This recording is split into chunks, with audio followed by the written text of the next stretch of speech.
All right, good morning, good afternoon, good evening, depending on where you are around the world. Thank you for joining me. My name is Brian Kahn. We're going to be going over the markets post-U.S. presidential elections, and you can get my daily market commentary down there at dailyforextradingedge.com. I updated that blog, if you will, the past 2 days. Talking about equity markets, talking about Forex markets, talking about trading psychology, fundamental analysis, technical analysis, and the all-important intermarket relationships. I'm going to go ahead and flip to the next screen and leave you with this disclaimer.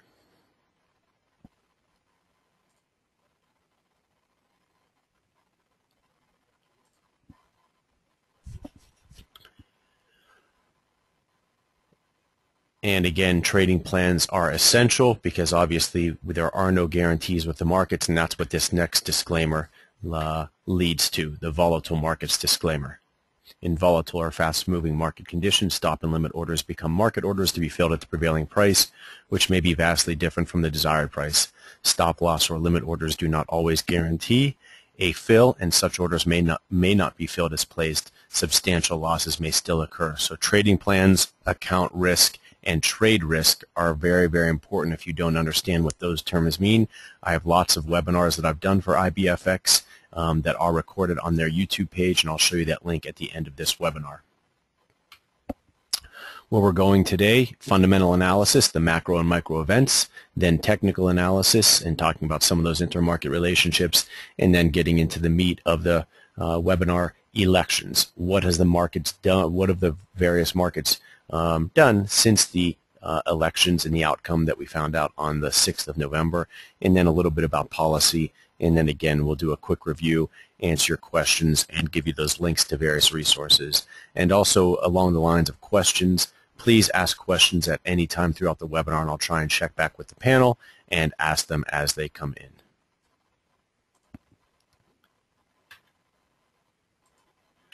So fundamental analysis, a discussion of current events and what they mean for traders and investors. Obviously, that's what we'll be talking about in depth today as far as fundamental analysis, meaning the U.S. elections. Your broker offers lots of great analysis, such as webinars like this, so take advantage of that.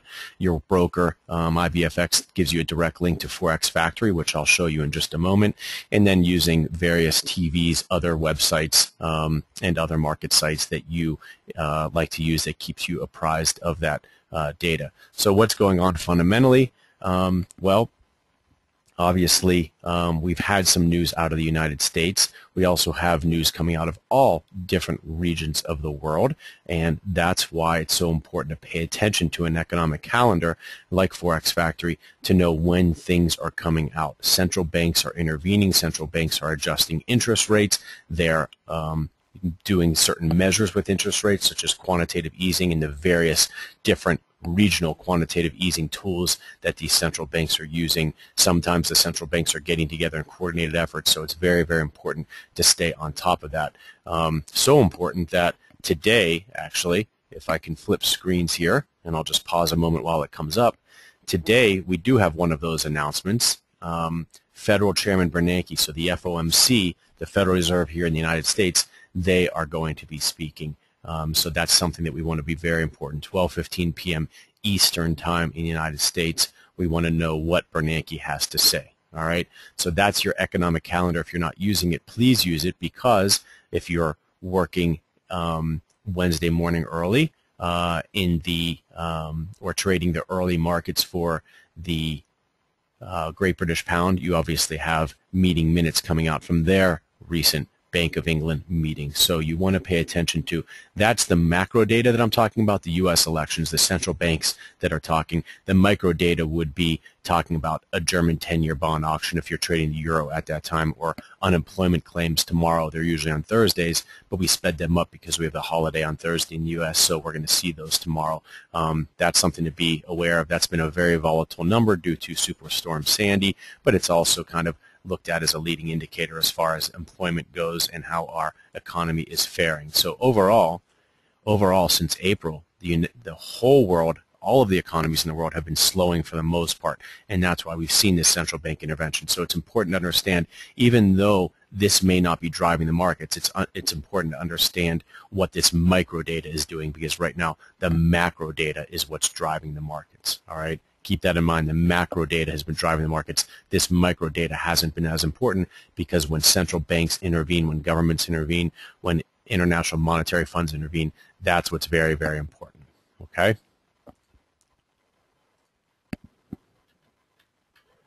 So as we move back into technical analysis now, technical analysis is where we're looking at various trends. We're looking at major key areas like support and resistance, and then we might use some of our advanced technical analysis, such as technical tools, Fibonacci's, moving averages, MACDs, stochastics, and we may use price patterns such as head and shoulders, double tops, pennants, wedges, whatever it may be. But the main tools, you want to understand the trend, the direction that the money's flowing. You want to understand where people are buying, that's support, where people are selling, that's resistance. And then if you can line up other factors that help you to say, due to this market over here doing this, this market should be doing that. That's what a trading edge, a trading plan consists of, and that's what intermarket relationships consists of. And I've done plenty of webinars on intermarket relationships, but using what I call ancillary markets, other markets, to help me drive this market. Sometimes the Forex markets might be leading markets, and they might lead other markets. Sometimes other markets, equity markets maybe, or commodity markets, lead the interest rate markets, lead the Forex markets. So it all depends, and that's what we're constantly doing, is we're updating our analysis.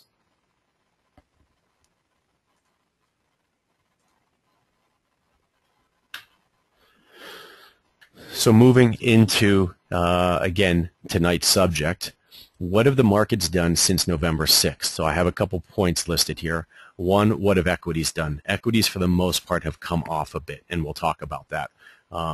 The VIX. The VIX is a volatility gauge that might reach over and help us with trading ranges and trading activity and liquidity and conviction on the part of traders. The VIX actually hasn't done too much, and I'll show you that as well. And then we'll go into various Forex pairs. So let me just leave this screen, and I want to bring up first the equity markets and the VIX. Okay, so here's the equity market since November 6th. So let's find November 6th on here. And it was right here. The day before the elections, or the day of the elections, the markets ran up. They had a nice up move. And since then, they went from 143 down to 135, about 7 points, so about 5%. And then since then, they've come back up to about 139. So we went from 143 to 139. So we have dropped a bit, and we've just come back in the past 2 days. We've had a nice little bit of a rebound, but we are softer. So equity markets have rolled down in the United States. VIX, our volatility gauge, as I type this in. The VIX popped up as well. Where's 11.6? So it popped up previous to 11.6 as the market started to come down. That makes sense. They had their high right the day after the elections on 11.7. And this is what's interesting. This is what I told you, is the markets have dropped, and just in the past couple of days rebounded. But overall, the volatility gauge has gone down, down, down, down, down. So the equity markets and the option markets in relationship have had big moves. But overall, the volatility of the markets has not changed much. It's actually lower. The markets are lower from where we were on the 7th of November or the 6th of November, but volatility is also lower as well. So that directly relates. So for whatever reason, and I said this in my market commentary yesterday, for whatever reason, the equity markets are a little bit more volatile than the Forex markets right now. And that may be because there's so much central bank intervention in interest rates that it might be a little bit, not sketchy at all, but a little bit cautious when you approach the Forex markets. And maybe some bigger banks and some bigger international companies that use it for hedging, they may not want to use that market for hedging, and there's less conviction. I'll show you that. So again, going back to the SPY, we had major movement, 5% move and almost 10% move in the past month total, but about a 5% move just in the past few weeks. And now we can move into the Forex markets.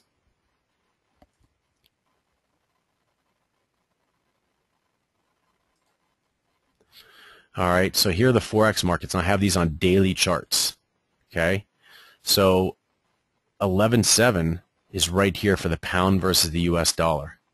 So we were at 59.80, we dropped to 58, so we dropped a little bit less than 2 pennies, a little bit less than 200 pips, and came right back up. So 59.80. Let's go back here. So we are right here. We could even say that we were at 60.20, so about 200 pips, and right now we're at 59.20. So we are just 100 pips off of where we were. So we dropped a little bit like the equity markets, and we rebounded a little bit like the equity markets. But again, the equity markets just rebounded the past 2 days. The pound went up 1 day, 2 days, 3, 4, 5 days in a row. What did the euro do? Very similar.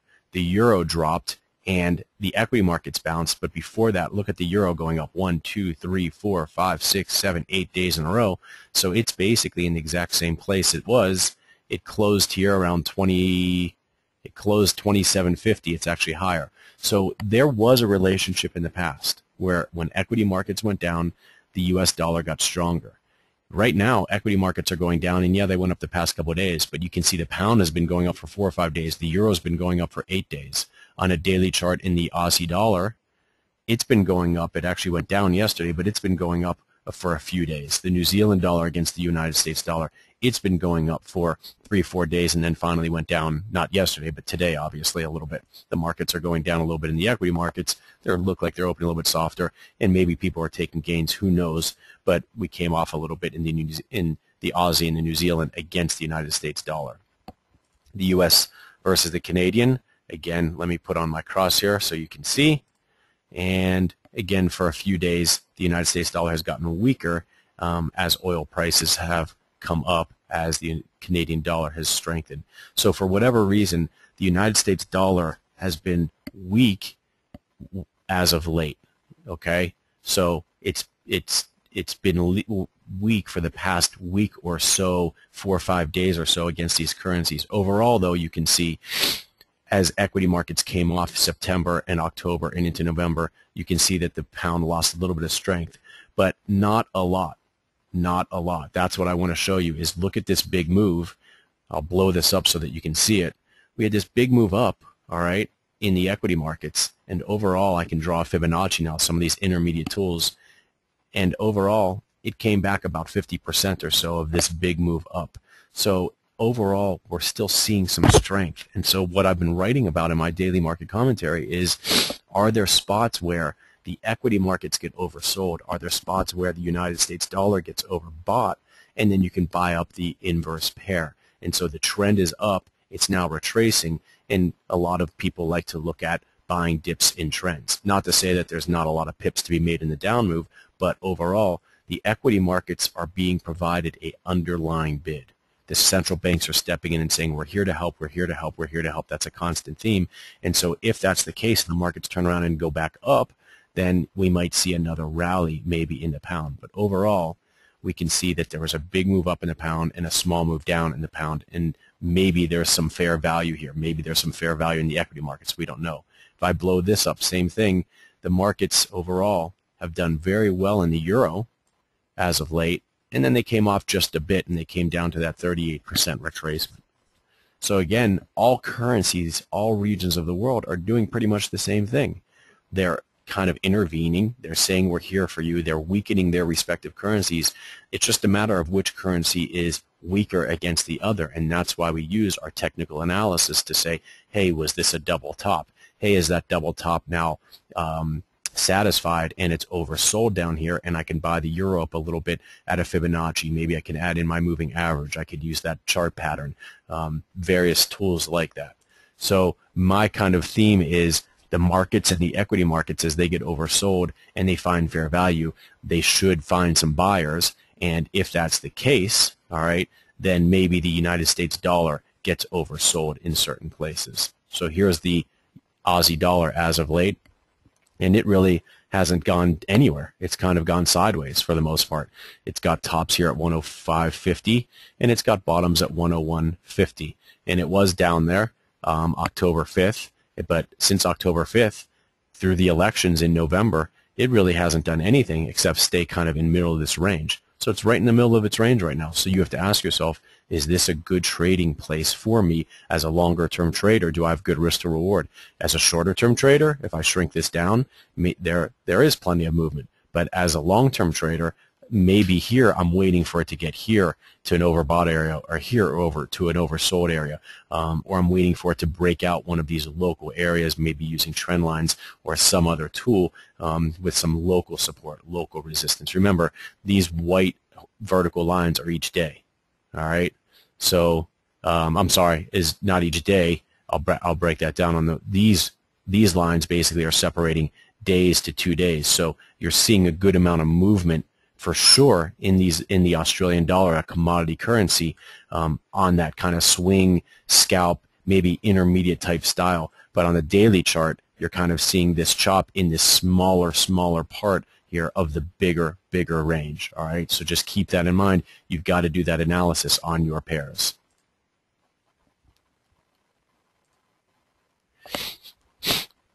Okay, looking at another commodity currency, the U.S. Canadian, lots of volatility in oil prices. They just came off as of late, but yesterday they had a nice day. So yesterday you can see that the United States dollar dropped big time against the Canadian currency. Was that related to oil prices? Was that related to Middle East tensions? There's another macro event, Middle East tensions. What does that do to various currencies? We've got to be paying attention to it. So that's why TV, websites, constant analysis, your broker providing updates and streaming news, that's all important to monitor these days more than ever. All right? So that's kind of going through the pairs on a longer term scale as we've been looking at what's happened since November 6th. All right? Let me put this back into our slideshow and scroll down. So just a quick policy update going forward. Obviously, in the United States dollar, you're seeing it all over the news, is something called fiscal cliff, fiscal cliff, fiscal cliff.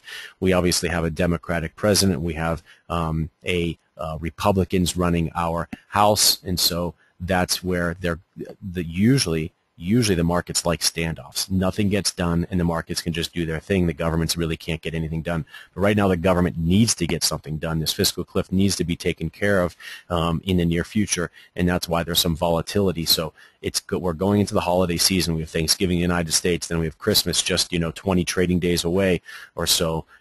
So obviously, it's the holiday markets, but this could be a very volatile holiday period, so it could be a lot of fun. But it tends to be a time of when traders, take off, when big banks and institutional trading, they're closing up their books for year end and things like that. So just be careful, because obviously, as I put on that volatile disclaimer, things can get volatile in a hurry. The VIX, the volatility gauge, can go up in a hurry, and trading can get much more active. Trading ranges can get larger. So make sure you're paying attention to that. So going forward, be careful of the VIX. Monitor your events using your Forex calendar, using your broker to update you with news. And then monitor interest rates, obviously, and how they're affected by those central banks, and obviously monitor the big government that lots of people are watching, the United States dollar, and their fiscal cliff. So those are some key things moving forward. What's going to happen in the U.S., and then obviously any other developments internationally, such as the Middle East, and any other developments from central banks around the world. So review, we talked about fundamental events. We really keyed in on those today, the macro and micro events that are affecting your trading time frame and the pairs that you trade and the styles and strategies that you trade. Technical analysis, we were able to look at those intermarket relationships, what the equity markets are doing, what the VIX is doing, the volatility gauge, and then what the foreign currency major pairs are doing on a daily time frame, on a long-term time frame. The presidential effect, again, lots to be, still found out in the next few weeks, months, as we get into that fiscal cliff. So that's that policy and market movement. It could get a lot more volatile. So it's been volatile since the presidential elections. Hopefully that continues. But again, monitor your markets, monitor your trading pairs, because overall there is a lot going on in the equity markets. Trading ranges have still been a little bit more muted in the Forex markets, but that could change today, that could change tomorrow. So monitor those trading ranges on a daily basis. All right, doesn't look like we have any questions coming in today, so I will leave it at that. I will hopefully be speaking with you or seeing you on a webinar in the next couple weeks, as I do these every 2 weeks, but please take advantage of the daily market review that I do at Daily Forex Trading Edge down here. So next webinar in about 2 weeks, I'm probably going to be going over a quarter 4 review and a quarter 1 2013 preview and those same intermarket relationships, those same fundamental and technical updates. But in between then, lots of great education that IBFX is providing you, my daily market commentary and others at dailyforextradingedge.com, and then all the videos that I talked about at the IBFX YouTube video page. So if you have any questions, you know how to get a hold of me. You have my email there at the beginning of the webinar, and obviously you have your broker to get in touch with, and you have various analysis to stay on top of. So thank you very much. Happy trading and invest intelligently.